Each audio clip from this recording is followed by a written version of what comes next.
lab boys just informed me that I should not have mentioned the control group. They're telling me I ought to stop making these pre-recorded messages. That gave me an idea. Make more pre-recorded messages. I pay the bills here, I can talk about the control group all damn day.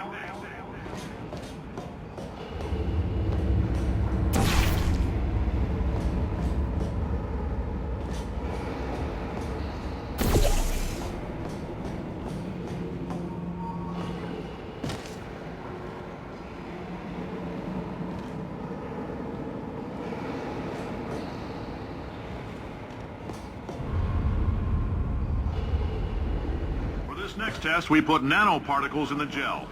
In layman's terms, that's a billion little gizmos that are going to travel into your bloodstream and pump experimental genes and RNA molecules and so forth into your tumors. Now, maybe you don't have any tumors. Well, don't worry. If you sat on a folding chair in the lobby and weren't wearing lead underpants, we took care of that too.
Oh, in case you got covered in that repulsion gel, here's some advice the lab boys gave me.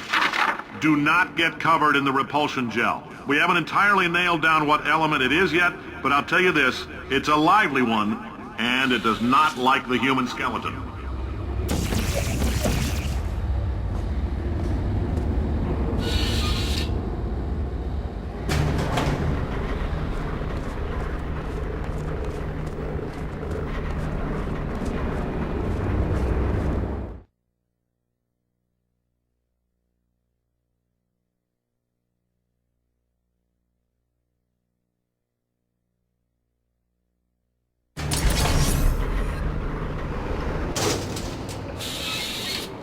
All these science spheres are made of asbestos, by the way. Keeps out the rats. Let us know if you feel a shortness of breath, a persistent dry cough, or your heart stopping, because that's not part of the test. That's asbestos. Good news is the lab boys say the symptoms of asbestos poisoning show a median latency of 44.6 years. So if you're 30 or older, you're laughing. Worst case scenario, you miss out on a few rounds of canasta. Plus, you forwarded the cause of science by 3 centuries. I punch those numbers into my calculator, it makes a happy face.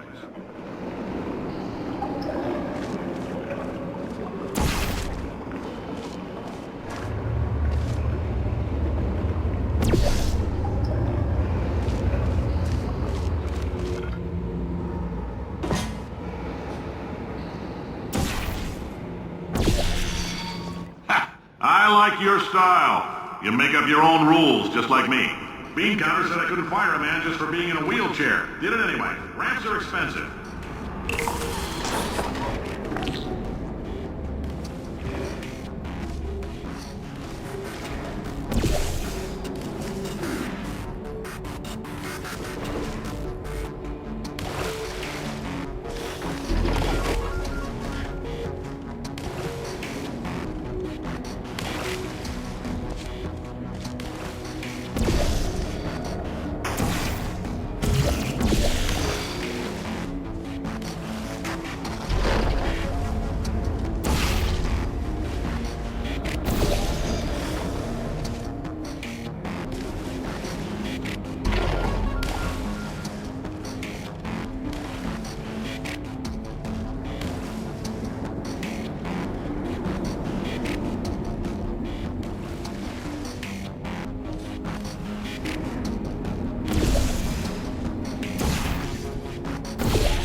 some calcium in it so we can track the neuronal activity in your brain. There's a slight chance the calcium could harden and vitrify your frontal lobe. Anyway, don't stress yourself thinking about it. I'm serious. Visualizing the scenario while under stress actually triggers the reaction.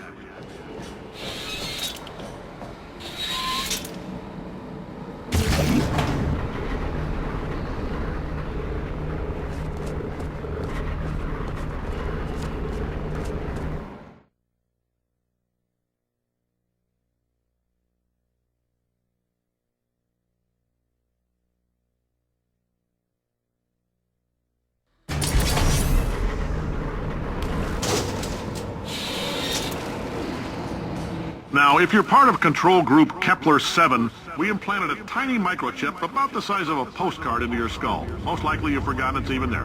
But if it starts vibrating and beeping during this next test, let us know. Because that means it's about to hit 500 degrees, so we're going to need to go ahead and get that out of you pretty fast.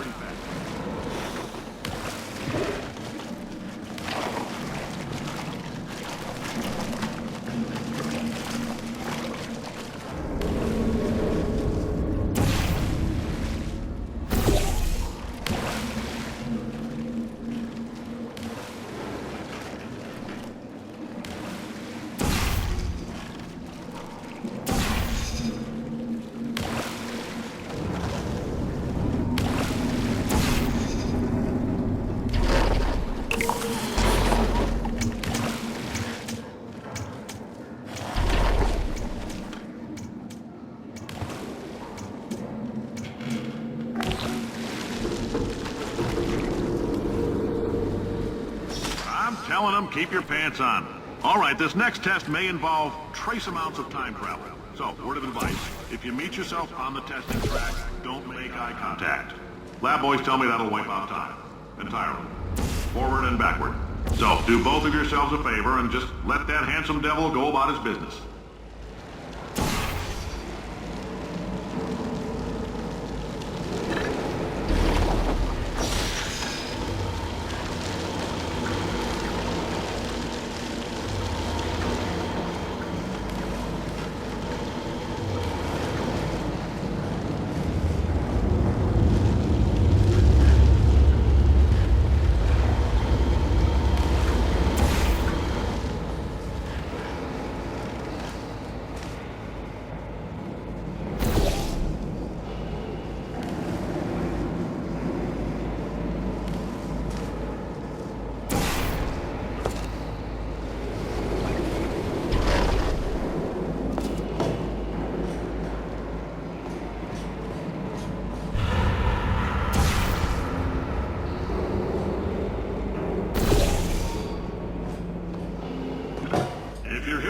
It means you're taking a long time on the catwalks between tests.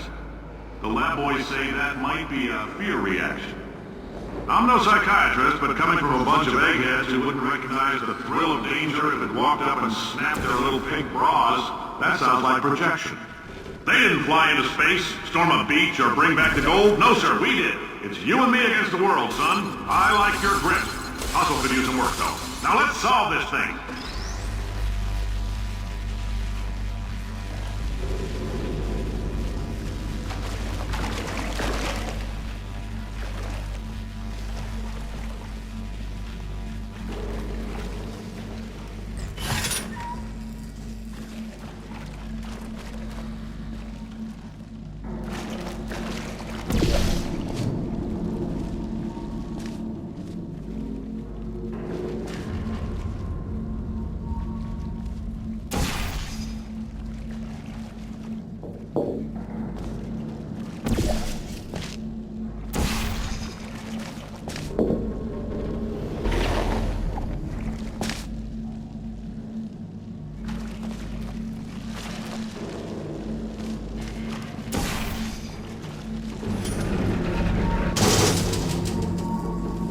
Science isn't about why, it's about why not. Why is so much of our science dangerous?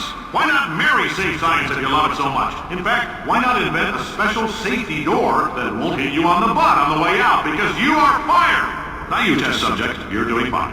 Yes, you, box your stuff, out the front door, parking lot, car, goodbye.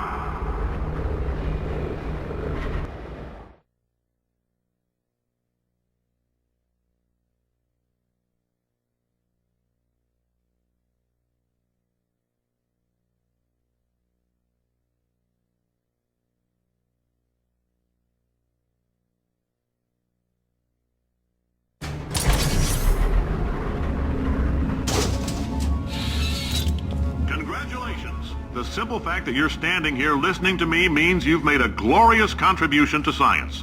As founder and CEO of Aperture Science, I thank you for your participation and hope we can count on you for another round of tests. We're not going to release this stuff into the wild until it's good and damn ready, so as long as you keep yourself in top physical form, there'll always be a limo waiting for you. Say goodbye, Carolyn. Goodbye, Carolyn. She is a gem.